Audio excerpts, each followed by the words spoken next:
Cadena 30, la televisión más abierta que nunca. Decíamos, padre Jácome, de la importancia que tendrá a partir de este instante y a partir de la 1 de la tarde, cuando quede vacante la silla de San Pedro, los momentos históricos que deberá vivir la Iglesia, porque a mí me da la impresión que el nuevo Papa tendrá que guiar a esta Iglesia en los siguientes años hacia destinos pues mucho más certeros frente a toda esta serie de cuestiones que han sacudido a la Iglesia, desde los casos de pederastia que se destaparon desde la época de Juan Pablo II a través de Joseph Ratzinger, luego cuando Joseph Ratzinger se convierte en Benedicto XVI, pero esta tarea no se ha terminado, esta tarea de renovación de la Iglesia yo creo que apenas está empezando, ¿no? Sí, efectivamente. Yo creo que Joseph Ratzinger tocó una llaga bastante dolorosa de la Iglesia, pero que era necesario afrontarla y que de alguna manera él inició un camino, dejó normas muy concretas, o sea, dictaminó leyes muy duras, muy severas, hay que decirlo también, porque él sabe que la Iglesia no puede convivir con este tipo de situaciones que se han dado.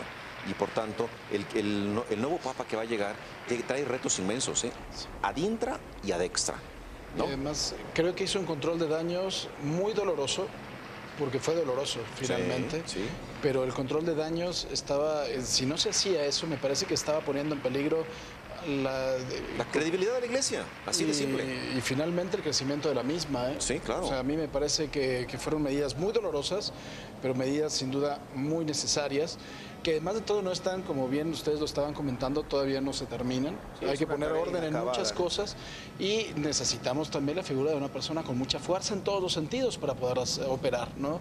Y para poderse oponer también a las fuerzas que no están dejando, que yo creo que hay muchas veces que también la propia Iglesia se veía que no se transformaba porque hay algunas fuerzas no finalmente siempre bien intencionadas que no la dejaban avanzar, ¿no? Que no la dejaban transformarse en algunos aspectos.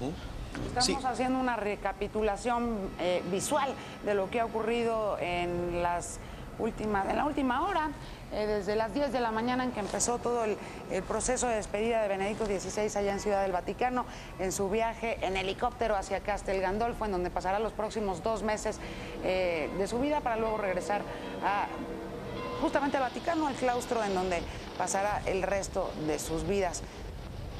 Se le veía sonriente, lo comentábamos hace unos minutos, cuando subió al helicóptero se le veía sonriente a Benedicto XVI, más sonriente cuando llegó a Castel Gandolfo, porque veíamos las instalaciones que son bellísimas de la residencia de verano de los papas. Bueno, lo cierto es que a la 1 de la tarde, es decir, en exactamente 2 horas aquí en el tiempo de la Ciudad de México, pues empezará la sede vacante, Papa, y nos estabas platicando, Papa, insisto, Gracias. Insisto, padre Por Jácome, aclamación ya. Veras, por aclamación en esta ni el cuerpo tiene el padre, en esta mesita, Ese se va haciendo. ese ya se va haciendo. Insisto, empieza el cónclave y nos platicabas antes de irnos a la pausa, padre, que Juan Pablo II mandó a hacer todas estas remodelaciones para que los cardenales que están ahí en el cónclave pues puedan, ¿no? O sea, digamos, sus derechos humanos sean debidamente respetados mientras se lleva a cabo el cónclave. Que va a empezar en cuanto se les convoque al mismo, este cónclave, ¿será más largo, más corto, en el que fue electo Benedicto XVI? ¿Qué es lo que se está esperando en la Iglesia Católica respecto al cónclave que en breve comenzará en un par de días a lo mucho? Bueno, cada cónclave tiene su particularidad y tiene su momento histórico. Cuando fue elegido Juan Pablo II, digamos que sí hubo, si mal no recuerdo, fueron 3 o 4 días tensos y no se ponían de acuerdo, porque era un momento en donde la Iglesia tiene que tomar un rumbo muy definido. Y evidentemente, bueno, pues Juan Pablo II vino a dar todo un cambio importante. Cuando llega la elección de Benedicto XVI, el peso que traía detrás era inmenso. O sea, la figura de Juan Pablo II marcó muchísimo, evidentemente, a la Iglesia Católica. Claro. Y la tarea que traía por delante el otro era impresionante. Por ello, tomaron en este caso a un colaborador estrechísimo, yo casi diría el número 2. ¿Por qué? Porque él sabía todo cómo llevaba Juan Pablo II.